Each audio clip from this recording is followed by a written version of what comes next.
están? Muy buenas noches. Soy Gaby Tlaseca. Bienvenidos a la mesa de martes de Debate 22. Hace aproximadamente una semana, el académico Sergio Aguayo dio a conocer un informe del Laboratorio de Odio y Concordia del Seminario sobre Violencia y Paz, justamente del Colegio de México, en el que se da cuenta de que el 95% de los mensajes dirigidos en Twitter a Beatriz Gutiérrez Müller y a la académica Denise Dresser están altamente cargados de odio. ¿Qué hay detrás de todo esto? ¿Cómo funciona este discurso? ¿Construye o no construye? Para platicar de este tema, saludo justamente al académico Sergio Aguayo. Sergio, buenas noches, ¿cómo estás? Buenas noches, Gaby. Estoy bien. Un, Gracias. un placer tener esta conversación contigo. A ver, polarización política y redes sociales, cómo el discurso de odio nos confiere una nueva identidad, el caso de Denise Dresser y Beatriz Gutiérrez Müller. ¿Qué hallazgos encontraron y cómo llevaron a cabo justamente este estudio? Mira, lo que nos interesaba establecer era si Twitter, que es uno de los medios de comunicación más utilizados en el mundo, está contribuyendo a una cultura democrática o por el contrario, está generando un ambiente de polarización y odio. Aclaro, la polarización no es mala porque es necesario que se confronten ideas. Lo negativo viene cuando, en lugar de dialogar en las redes sociales, simplemente se vierten insultos. Y lo que encontramos en esta investigación que hicimos con 8,200 tweets, la mitad dirigidos a Denise Dresser, la mitad a Beatriz Gutiérrez Müller, fue que el 95% eran negativos de los 8,200 y luego la mitad de ese 95% eran ofensivos, no solo negativos, sino ofensivos, lo cual nos sorprendió porque lo que encontramos fue que Twitter, en este caso, en el caso de ellas dos, solo está sirviendo para alimentar estereotipos porque no importaba lo que dijeran o sobre qué hablaran, eran atacadas, eran criticadas con un lenguaje bastante cargado de odio a las mujeres. Vamos, hay una violencia contra la mujer bien marcada en los mensajes dirigidos a Denise y Beatriz. Sergio, esto es muy grave porque en un país donde podemos decir que 12 mujeres mueren diariamente por el hecho de ser mujer, estamos hablando de feminicidios, pues este discurso de odio está alimentando una especie de caldo de cultivo que puede trascender, por supuesto, el mundo virtual y llegar al mundo real. Sí, mira, yo viví, ya voy a revelar mi edad, rebaso los 70, tengo 74 años de hecho, viví en los 60. Y recuerdo cómo, ahora que celebramos el 2 de octubre, cómo es una parte de nuestra historia que he investigado bastante, he escrito 4 libros sobre el tema. Los altos funcionarios, Luis Echeverría, Gutiérrez Barrios, el general Gutiérrez Oropesa, jefe del Estado Mayor, todos alimentaban la paranoia del presidente diciendo mentiras sobre el movimiento estudiantil. Y eso facilitó que el presidente tomara la decisión de ordenar la masacre del 2 de octubre. Por supuesto que el México del 2021 es diferente. No creo que se pueda hacer una repetición mecánica, pero esa normalización de la violencia, que es lo que encontramos, sí puede facilitar los hechos de violencia física que en ocasiones ya se manifiestan en contra o a favor de los partidarios de Andrés Manuel López Obrador, porque el presidente es, digamos, el punto de referencia positivo y negativo en el caso de estas dos mujeres. Una es la esposa, otra es una de las críticas del presidente. Totalmente, y eso me llama mucho la atención. Tú comenzabas diciendo que en este análisis que hacen, bueno, la gente se vio como las personas que participan en esta conversación en redes sociales, si la podemos llamar así, ni siquiera leían los tweets, simplemente se dedicaban a insultar y apelando pues a un discurso también discriminatorio por el hecho de ser mujer o de ser periodista, etcétera. Ahora, hablabas de polarización. ¿A quién se le adjudica o a quiénes o por qué esta polarización es endémica de las redes sociales? ¿Viene desde afuera o estamos viviendo en un mundo que conecta lo virtual con lo real? Y bueno, ¿de dónde viene todo esto? ¿Cómo surge esta polarización? Mira, son demasiadas incógnitas para las cuales no tengo una respuesta cabal, porque tenemos apenas un año con este proyecto, que no es programa, es un proyecto pequeño, pero sí estamos encontrando información que contradice la imagen bucólica de hace años de que las redes sociales iban a democratizar la vida del mundo. Pues no es así, también contribuyen al odio. Y lo que ahora necesitamos hacer es detectar los polos, cómo podemos construir polos de concordia. Y en ese sentido, las reacciones al estudio son bien interesantes porque, bueno, primero, cuando anunciamos que iba a haber una presentación del estudio, vino una descalificación en contra de nosotros, de quienes investigamos el tema, vamos, impresionante. Pero luego, cuando salieron los resultados en donde, pues al final lo que decimos es, las dos partes están haciendo daño porque no se están escuchando, se están criticando, digamos, sin ninguna racionalidad. Empezaron a salir voces que buscaban algún acercamiento. Me llama la atención el diario Reforma, que es muy criticado por el presidente en sus mañaneras.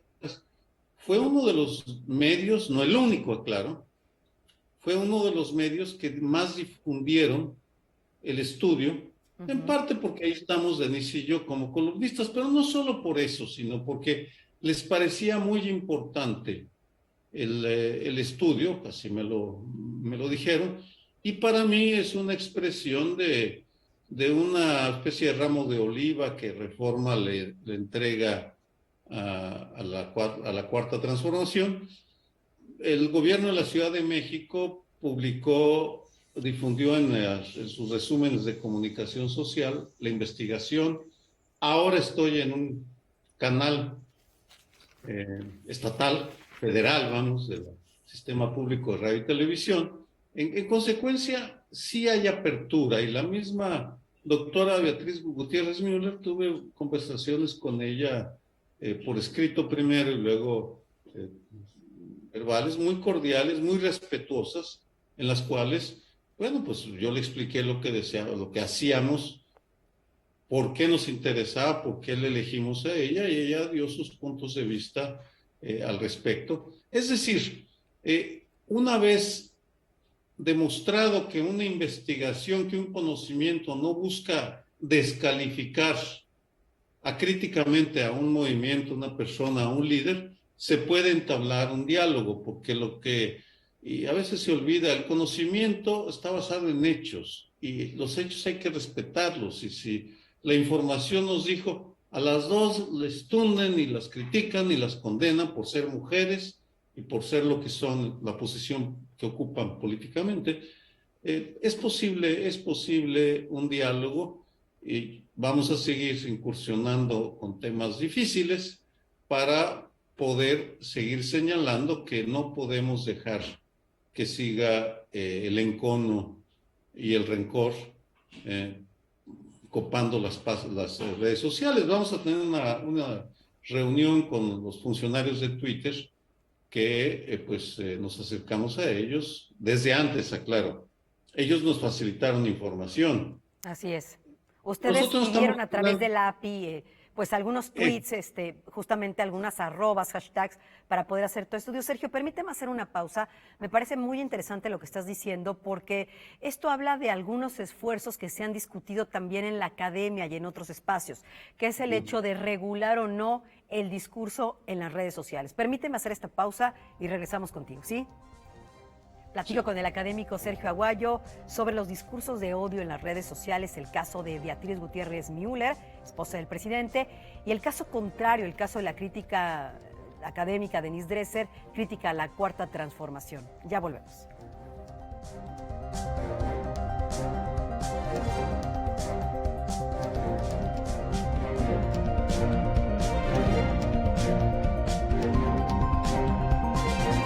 platico con el académico del Colegio de México, Sergio Aguayo, ustedes lo conocen, sobre este estudio que presentaron hace una semana, Polarización Política y Redes Sociales, cómo el discurso de odio nos confiere una nueva identidad, el caso de Denise Dresser y Beatriz Gutiérrez Müller. Sergio, decíamos antes de salir a la pausa, y me decías más bien tú que están pues buscando, programando una reunión con Twitter para discutir este tema que me parece que involucrarlos es muy importante. Y por otro lado yo te decía que se ha hablado mucho de si regular o no el discurso de redes sociales justamente por pues incitar incluso en muchas ocasiones a la violencia. A ver, platícanos.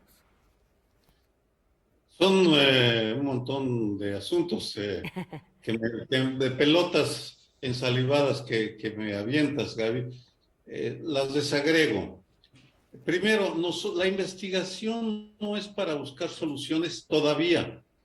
Existen otras instituciones, el ITESO de Guadalajara, la Universidad Veracruzana, por ejemplo, que están más avanzados que nosotros en las investigaciones y seguramente tienen opiniones al respecto. En nuestro caso, estamos muy centrados en los conceptos de odio y concordia, que trascienden el papel que juegan Twitter y que involucran a otros actores, y es a lo que me refiero ahora. El presidente la semana pasada, el 24 de septiembre, leyó un tuit muy ofensivo contra su esposa en la mañanera y dijo, nos ofende a Beatriz y a mí.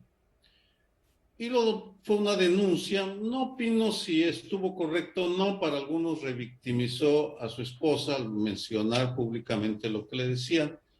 Lo que a mí me llamó la atención es el que no hayan recurrido a las instituciones que tienen la competencia para averiguar quién fue el autor de ese tuit. Y instituciones que también podrían contribuir a establecer si la empresa Twitter tiene alguna obligación, alguna responsabilidad, porque la discusión no es sencilla de un sí o un no. Están chocando el derecho a la información, a la libertad de expresión y al honor, y se tienen que debatir cómo conciliarlo. En consecuencia, mi punto de vista es que tenemos que involucrar a las instituciones públicas para que se aboquen. Ellas tienen el acceso a la policía cibernética que puede establecer con mayor precisión de dónde están saliendo esas jaurías de rencorosos que escupen a todo el que se les acerca. En tanto no tengamos más información, será difícil avanzar, y la información depende de que el Estado, con sus instituciones, actúe. Nuestra función como académicos es generar conocimiento. Claro. Y no queremos salirnos de esa función. El día que hagamos un proyecto de investigación sobre cuál sería la solución, pues te diré, mira, nosotros pensamos que es esto. Ahora no es el tema que estamos investigando, que corresponde más bien a ver la CNDH, la CONAPRED o el Instituto Nacional de Mujeres. ¿Qué va a hacer con el lenguaje de odio? ¿Por qué no sale a opinar? ¿Por qué se quedan calladas? ¿Por qué son tan collonas para entrarle a la pelea al lodo? Pues porque es ahí a quienes nos están insultando, es a nosotros por estarnos metiendo en estos temas. Claro, Ellas ahora, también pueden entender. Sergio, es interesante lo que dices de cómo se debe de involucrar otras instituciones que les correspondería justamente este tema. Ahora, hay mucha gente que opina que involucrar a una policía cibernética para perseguir un tuit, se puede buscar la dirección IP, o sea, hay manera de rastrear, por supuesto, sería como una especie de cacería de brujas que podría inhibir la libertad de expresión. Sin embargo, tú y yo sabemos que la libertad de expresión, y el público seguramente que nos ve, pues tiene límites, y esos límites tienen que ver con la incitación al odio y la apología del delito. Entonces, creo que ese también es un tema importante, ¿no lo crees? Por supuesto, vamos, de ninguna manera estoy proponiendo que haya una cacería contra quienes expresan su opinión. A mí no me asusta que me digan eres un estúpido, porque lo que dices es una mentira. Claro. Sí, no estoy de acuerdo que me digan eres un chayotero que recibiste dinero del PRI o del PAN, o fuiste agente o eres agente de la CIA. Esa sí es una calumnia que viola las leyes. Y en ese sentido, las instituciones, yo no estoy diciendo que se haga porque yo lo pida. Estoy sugiriendo algo muy diferente. Hay instituciones que tienen la capacidad para investigar y para llegarse de información y entonces establecer si se está prefigurando un delito, en cuyo caso sí se justifica que se nos diga la identidad de la persona que está difamando, como lo leyó el presidente. Lo que le dijo ahí a la esposa del presidente no se vale, no es aceptable en ninguna sociedad democrática. No voy a repetir porque tenemos criterios de que no debemos nosotros reproducir para revictimizar, por ejemplo, al hijo del presidente y de Beatriz con un apodo racista, clasista, indigno. Totalmente. Entonces, a eso me refiero. Mira, ya tengo 50 años defendiendo derechos humanos de los de otros y los míos, entonces tampoco me lanzo a exigir que se ponga una pila de madera para quemar en leña verde al que ofendió a la primera dama, perdón, a la doctora Gutiérrez Müller o a un periodista como yo, un analista como yo. No, totalmente. Yo creo, Sergio, que como tú dices, este simplemente es una investigación que arroja hallazgos importantes que ameritan discutirse sin lugar a dudas. Hagamos una pausa y ¿qué te parece si al regresar platicamos justamente de si hay, el estudio lo cita, o pudiera haber detrás de esta incitación a la violencia o al odio muchas veces grupos pagados, que es parte de un cuestionamiento que hace el estudio que ustedes publican. Así que dame oportunidad de hacer una pausa y regresamos, si te parece bien. Ya volvemos.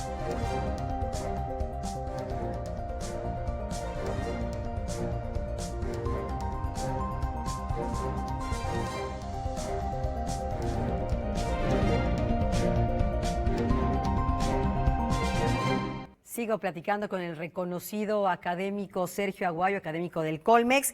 Hablamos de polarización política y redes sociales, cómo el discurso de odio nos confiere una nueva identidad. El caso de Beatriz Gutiérrez Müller y Denise Dresser. Sergio, decíamos antes de salir a la pausa, cómo parte de lo que analiza este estudio, y se cita ahí, es, bueno, a ver, si el Partido Verde le ha pagado a influencers para generar cierto tipo de conversación, ¿no sería descabellado pensar, y lo deja así por escrito el estudio, que también se pagara por generar este tipo de discurso de odio en las redes sociales y que pudiera haber grupos afines o no a un gobierno o a una causa alimentando incluso monetariamente este tema para afectar la reputación incluso digital de alguien, que ya vimos que estos linchamientos digitales tienen también consecuencias en el mundo real? ¿Qué opinas?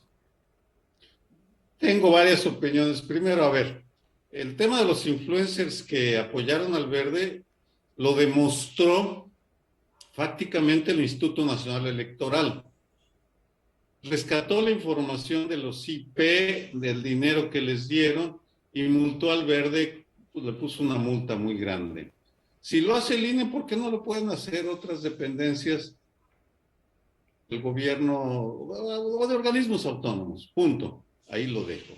Segundo, sí, existen suficientes evidencias, estudios, testimonios de que hay una industria muy próspera en redes sociales para difamar.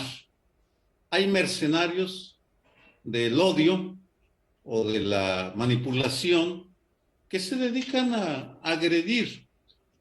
Relato una anécdota. En el febrero, marzo del 2018, 4 periodistas fuimos amenazados de muerte. Gabriela Warkentin, Héctor de Mauleón, Julio Hernández López y yo, de diferentes medios, ninguno y diferentes corrientes. Yo interpuse una demanda ante la FEADLE, la entonces Procuraduría General de la República. Al poco tiempo me buscan y me dicen, ya encontramos a los responsables, y me muestran las fotos. Se dedican, son un grupo de jóvenes que tienen sede en la Ciudad de México y en Puebla, y se dedican a amenazar a personas conocidas para hacerse de un nombre que les permita vender sus servicios para difamar a otros en la próxima campaña política. Uh-huh. Así, es decir, así nos lo dijo el fiscal, que todavía está, por cierto, con Alejandro Gertz, en la FEADLE, y le pregunté, bueno, ¿y por qué no los detiene? Pues es un delito, es una amenaza. Dice, es que los queremos denunciar por bullying. Le dije, no, esto no es bullying, perdóname. Esto es una amenaza. Y tendrían que proceder penalmente. Pero a un lado esa historia. Lo menciono porque sí es un hecho que hay una industria de la difamación. Pero técnicamente es muy difícil demostrarlo. Es uno de los proyectos en el corto plazo que tenemos de desglosar, así como la anatomía de un instante de Javier Marías con el tejerazo en España, queremos desglosar qué pasa con un tuit del presidente o un mensaje, cómo surgen inmediatamente los mensajes de odio o los mensajes de apoyo. Cuando todavía no termina de hablar, ya lo están apoyando, ya lo están insultando. Queremos establecer criterios para saber, estos podrían calificar como bots pagados, pero es una metodología que aún no tenemos desarrollada porque requiere acceso a la información que pues es difícil. Vamos a ver si Twitter se interesa en que hagamos un estudio serio, o Facebook, podemos hacerlo con Facebook, con Instagram, con quien sea, pero por lo pronto tenemos claro que sí hay una industria del odio y del halago, ambas. Totalmente, y es un tema de verdad muy importante discutir. Nos queda escaso minuto y medio, Sergio, y a mí me gustaría hablar de una de las conclusiones que presenta el estudio. Uno, bueno, lo que sí, cómo suma y cómo no suma, y eso tú lo dijiste ya en la conversación, la polarización política. Pero otro de los hallazgos importantes es que este estudio mostró un México partido, así lo dice, y con eso me gustaría cerrar, con tu comentario acerca de esto. Sí, vamos, no, yo no, la expresión viene de una conversación con la encuestóloga de Reforma y con Alejandro Moreno, el encuestólogo del Financiero, con quien tengo una larga amistad y relación de trabajo. Lorena Becerra de Reforma me dice, mira, la pregunta expresa, la opinión acerca del presidente está dividida así. 40% lo odian, 40% lo idolatran y el 20% va cambiando de opinión.